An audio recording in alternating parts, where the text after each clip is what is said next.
Bizden istediği nedir? Azadlık uğrunda hayatını kurban veren bu qəhrəman Azərbaycan oğlunu lütfen birlikte dinleyək.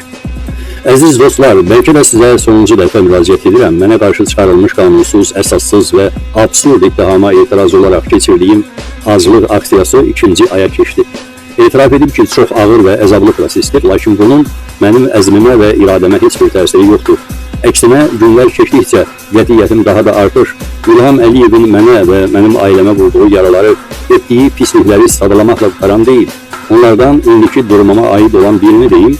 2015-ci ildə yenə də qanunsuz və əsassız şəkildə həbsdə olduğum zaman ilk nəvəm dünyaya gəldi. Lakin bu körpənin dünyaya gəlişi bizim ailəyə faciə gətirdi. Mələk balam Nərgiz öz körpəsini görmədən həyatını itirdi. Bu günlərdə ikinci nəvəm dünyaya gələcək. Bu körpənin də dünyaya gəlişi bizim ailənin faciəsinə çevrilə bilər. Həmin ərəfədə mənim həyatımı itirə biləcəyim ehtimalı olduqca yüksəkdir. 1993-cü ildən bəri 4 dəfə cinayət ittihamıyla məhkum olunmuşam və sayını itirdiyim qədər də inzibati həbslərə məruz qalmışam. Bütün bu ittihamlar siyasi sifariş əsasında olub və onların şəxsən İlham Əliyevə nə qədər aidiyyatı varsa, mənə də o qədər aidiyyatı var.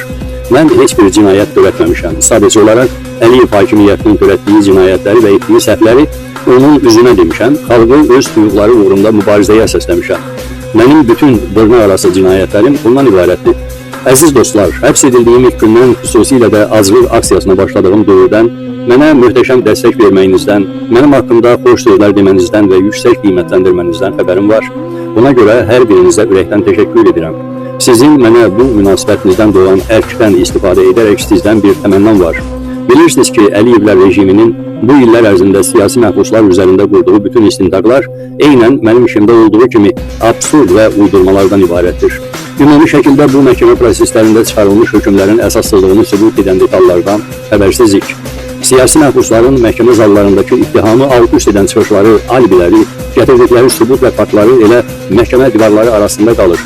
Məhkəmə prosesindən yazılmış reportajlar və təəssüratlar onların heç 1%-ni də çölə çıxarmağa qadir deyil.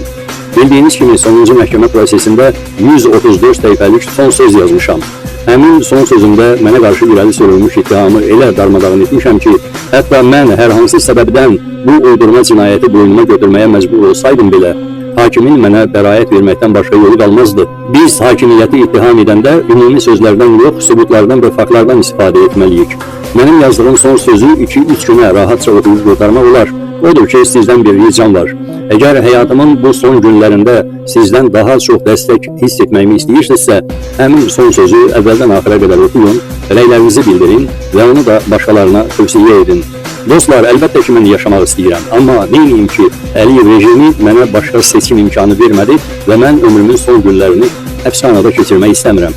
Düşünürəm ki, ölsəm, bu boşuna getməz və dünya ictimaiyyətinin beynəlxalq təşkilatların diqqətini cəlb edər. Bu, anti-insani və anti-xalq rejimə qarşı daha ciddi tədbirlərin görülməsinə səbəb olar.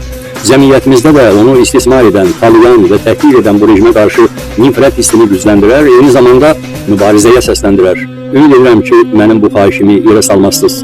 Sizləri dünyalar qədər sevirəm. Sağ olun və haqqınızı halal edin. Xahiş edirəm, bu müraciətimi paylaşın və onun yayılmasına çalışın. Hörmətlə Tofiq Yaqublu.